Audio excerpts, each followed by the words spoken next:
নমস্কার বন্ধুরা, কেমন আছো সবাই? আশা করি সবাই ভালো আছো। তো আমিও ভালো আছি। তো আজকে কি রান্না হচ্ছে দেখো বন্ধুরা। আজকে দুপুরবেলা আমার বর এই যে গাং গাং কি গাংমোয়াটি এটা বলে। এটা আমি ঠিক ভালো করে নামটা জানি না, তো ওই বললো এটা গাংমোয়াটি।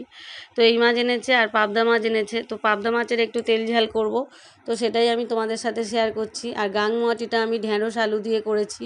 তো ওটা আর ভিডিও তোলা হয়নি। তো এই যে পাবদা মাছটা, আমি প্রথমে পাবদা মাছগুলো হলুদ আর লবণ মাখিয়ে নিলাম। নিয়ে এবার আমি মাছগুলোকে ভেজে নেব, বেশ লাল লাল করে ভেজে নেব মাছগুলোকে। এই যে দেখো বন্ধুরা, এবার মাছগুলো ভেজে আমি তুলে নেব। তারপর এই তেলের মধ্যে আমি এক এক করে সব মশলাগুলো দিতে থাকবো। আর এদিকে গাংমোয়াটিগুলো একটু ভেজে নিলাম, আমি ভেজে নিয়ে রেখে দিলাম। পরে এটা একটু ঢ্যাঁড়স আলু দিয়ে পেঁয়াজ কুচি কাঁচা লঙ্কা কুচি দিয়ে একটু চচ্চড়ি মতো করব পরে সেটা। তো আগে আমি পাবদা মাছের তেল ঝালটা করে তোমাদেরকে দেখাবো। তো বন্ধুরা দেখো, এই যে মাছগুলো আমি এক এক করে ভেজে তুলে নিলাম। এই তেলের মধ্যেই কিন্তু আমি সমস্ত মশলাগুলো দিতে থাকবো। প্রথমে আমি পেঁয়াজ কুচি আর কাঁচা লঙ্কা কুচিটা এই তেলের মধ্যে আমি দিয়ে দেবো।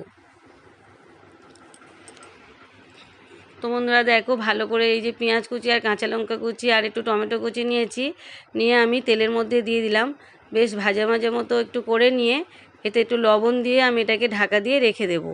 তো লবণ দিয়ে ঢাকা দিয়ে রাখবো এই কারণে, এটা একটু নরম হয়ে যাবে বলে, সেই জন্য লবণটা দেবো। একেবারেই কিন্তু লবণটা দিয়ে দেবো, পরে আর কিন্তু লবণ দেবো না। তো বন্ধুরা দেখো, এই যে কিছুক্ষণ একটু ভাজা ভাজা করে এই যে ঢাকা দিয়ে দিলাম। তো ঢাকা দিলে কিন্তু অনেকটা নরম হয়ে যায়। তো দেখো বন্ধুরা, কিছুক্ষণ পরেই এটা খুলে দিলাম। এবার দেখো কি সুন্দর নরম হয়ে গিয়েছে দেখো। তো এবার আমি এর মধ্যে 2 চামচ মতো হলুদ গুঁড়ো এর মধ্যে অ্যাড করব। তারপরে 2 চামচ মতো শুকনো লঙ্কার গুঁড়ো অ্যাড করব। আর একটু তেল আমার একটু মনে হলো যেন কম কম লাগছে, তো একটু তেলও আমি এর মধ্যে দিয়ে দিলাম।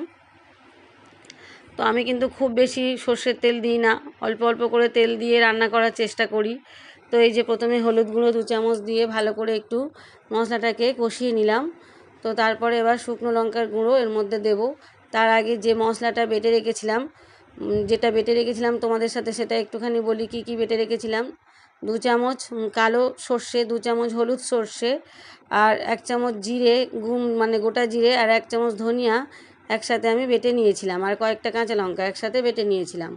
তো সেই বাটা থেকে আমি পরিমাণ মতো এর মধ্যে কিছুটা দিয়ে দিলাম। তো অন্য সময় কিন্তু আমি অন্যভাবে করি এটা।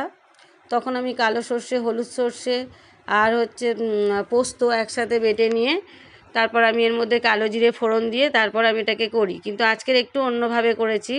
আজকের একটু জিরে আর একটু ধনিয়া এর মধ্যে দিয়ে বেটে নিয়েছি।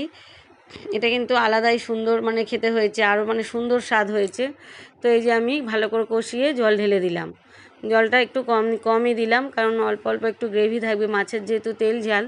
তো একটু গ্রেভি না হলে তো হবে না, আর দুপুরে ভাত খাওয়ার ব্যাপার আছে, তো সেই জন্য একটু গ্রেভি থাকবে সেরকম বুঝে জলটা দিলাম। দিয়ে জলটা যেই ফুটে উঠবে ঝোলটা, তখন আমি মাছগুলোকে অ্যাড করে দিলাম। তো দেখো বন্ধুরা, কালারটা কি সুন্দর হয়েছে দেখো।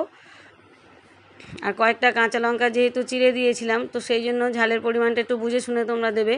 তো আমি একটু কাঁচা লঙ্কা এই যে মাঝখান থেকে চিড়ে দিয়েছিলাম। তো দেখো বন্ধুরা, আমার কিন্তু পাবদা মাছের তেল ঝাল কিন্তু পুরো রেডি। তো এবার আমি এটাকে নামিয়ে নেব। নিয়ে তারপরে ওই যে গাংমোয়াটিগুলো আমার হাজব্যান্ড এনেছে, ওগুলো আমি আবার একটু ঢ্যাঁড়স আলু দিয়ে চচ্চড়ি করব। তো এই যে দেখো বন্ধুরা, আমার কিন্তু পাবদা মাছের তেল ঝাল পুরো কিন্তু রেডি। এই যে আমি নামিয়ে নিচ্ছি দেখো। তো কালারটা দেখো কেমন হয়েছে দেখো। একটু ধনেপাতা কুচি দিলে খুবই ভালো লাগতো, কিন্তু ধনেপাতাটা ছিল না আমার কাছে। ধনেপাতা কুচি ওপর থেকে ছড়িয়ে দিলে দারুণ খেতে লাগতো, আরও ভালোও লাগতো, দেখতেও সুন্দর লাগতো, খেতেও ভালো লাগতো। তো দেখো বন্ধুরা, কালারটা কি সুন্দর হয়েছে, খেতেও কিন্তু দুর্দান্ত হয়েছে। তো তোমরা এই পদ্ধতিতে করে একবার দেখতে পারো। তো বন্ধুরা, সবাই ভালো থেকো, সুস্থ থেকো, সাবধানে থেকো। তো আমার ভিডিও যদি ভালো লাগে একটু লাইক কমেন্ট শেয়ার করে দিও।